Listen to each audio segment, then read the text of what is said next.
This is a tutorial for the back stitch.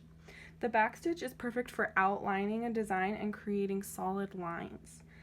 So to do this stitch, you're gonna take your needle and thread and you're gonna begin by bringing the needle up from underneath the fabric one stitch forward. So one stitch forward, and you're gonna pull the needle all the way through. I have it knotted here on the back so it doesn't come out. Then you're going to go one stitch backwards, which is why it's called the back stitch. So it's essentially stitching each stitch backwards. You're gonna then take the needle up from underneath the fabric again. Again, you're gonna do it one stitch forward. You're gonna pull the needle through from underneath, and then you're gonna stitch back one stitch. While you're doing this, you're gonna wanna keep each stitch the same length. That will help it look consistent. But it's a really simple stitch.